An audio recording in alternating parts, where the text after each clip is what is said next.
قدوس يا سلام يا مؤمن يا مهيمن يا عزيز يا جبار يا متكبر يا Bismillahirrahmanirrahim. Assalamualaikum warahmatullahi wabarakatuh. Alhamdulillah. Alhamdulillahilladzi 'allama bil qalam, 'allamal insana ma lam ya'lam. Asyhadu an la ilaha illallah wahdahu la syarikalah wa asyhadu anna Muhammadan abduhu wa rasul.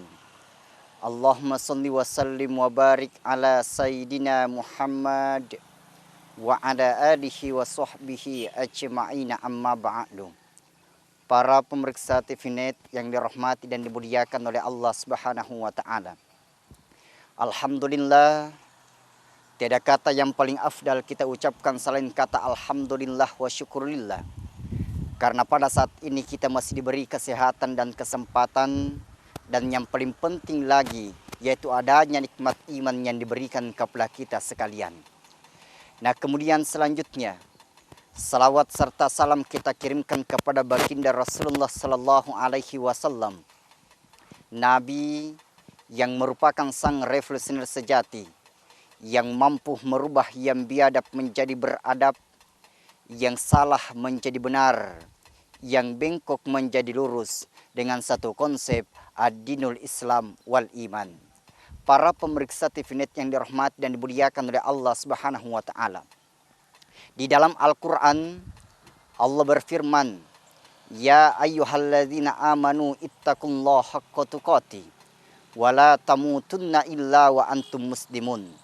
Wahai orang-orang yang beriman, bertakwalah kepada Allah dengan takwa yang sebenarnya, dan jangan sekali-kali mati kecuali dalam keadaan beragama Islam. Di dalam ayat ini yang dipanggil oleh Allah adalah orang-orang yang beriman. Menurut tafsir Al-Azhar dijelaskan bahwa ketika di dalam Al-Quran ada satu ayat yang diawali dengan kalimat ya ayyuhalladzina amanu, wahai orang-orang yang beriman, maka di dalam ayat tersebut mengandung hal yang sangat penting. Satu contoh, masalah puasa diawali dengan kalimat ya ayyuhalladzina amanu kutiba alaikumusiyam. Masalah salat Jumat diawali dengan kalimat ya ayyuhalladzina amanu idza nudiya lis-sholati min yaumil jumu'ah. Masalah salat, penentu diterimanya salat diawali dengan wudu, maka Allah ingatkan ya ayyuhalladzina amanu idza kuntum ilas shalah faghsilu wujuhakum wa aydiyakum ilal marafiq. Semuanya diawali dengan kalimat ya ayyuhalladzina amanu, wahai orang-orang yang beriman. Nah, timbul pertanyaan, apa yang dimaksud dengan iman? Yang dimaksud iman menurut bahasa berasal dari bahasa Arab yaitu amana yu'minu imanan, percaya atau yakin.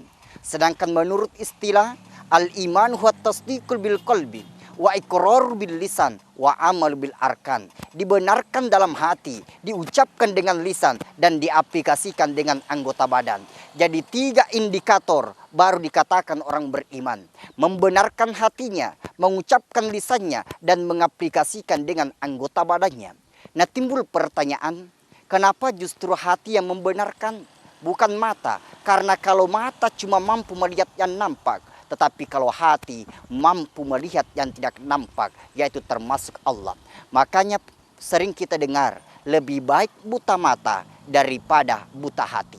Nah, sehingga ada satu ketika seorang dokter bertanya kepada Pak Kiai, "Pak Kiai, betulkah Allah ada? Kan Allah tidak pernah dilihat." Maka Pak Kiai diam, kemudian mengajak dokter ini pergi ke rumahnya. Setelah tiba di rumah, maka Pak Kiai perintahkan istrinya buat teh 2 gelas.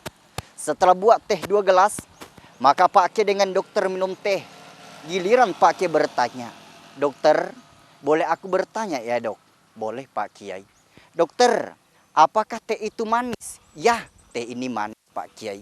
"Dokter, pernahkah kamu melihat manis? Bagaimana bentuknya manis?" "Tidak pernah Pak Kiai, saya cuma rasakan." "Dokter, apakah pada saat ini Anda merasakan ada hembusan-hembusan angin?" "Betul sekali Pak Kiai." "Dokter, pernahkah kamu melihat angin? Bagaimana bentuknya angin?" "Tidak pernah Pak Kiai, saya cuma rasakan." Maka diberikan penjelasan Menurut filsafat Al-Farabi, ada yang dikatakan hukum sebab akibat. Segala sesuatu ada karena ada yang mengadakan. Angin ada karena ada yang mengadakan. Matahari ada karena ada yang mengadakan. Cuma satu yang mengadakan, yaitu Allah Subhanahu wa Ta'ala. Nah, para pemeriksa TVNet yang dirahmati dan dimuliakan oleh Allah Subhanahu wa Ta'ala. Cuma ada satu hal yang paling aneh.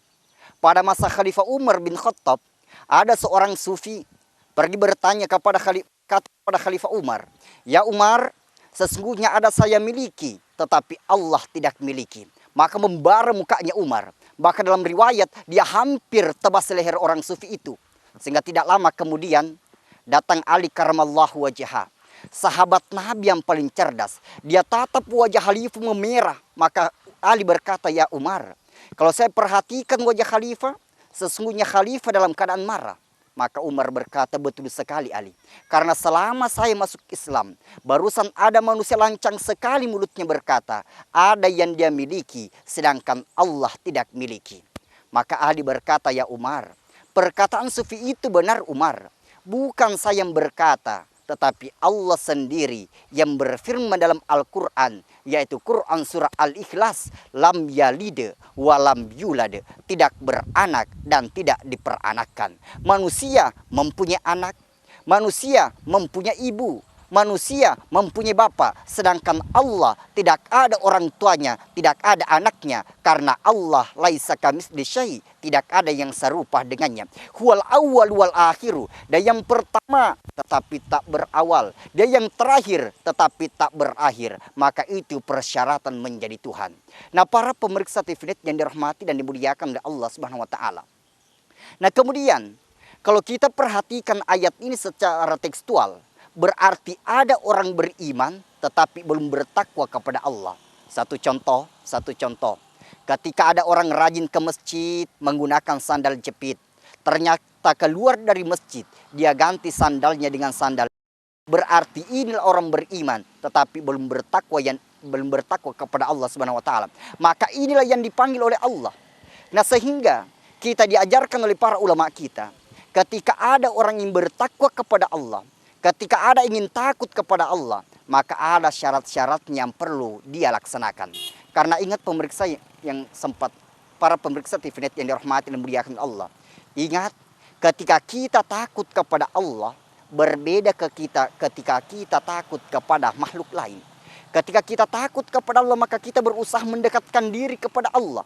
Sedangkan ketika kita takut kepada makhluk lain, maka kita berusaha menjauhkan diri. Misalnya takut kepada anjing, maka kita berusaha menjauhkan diri dari anjing.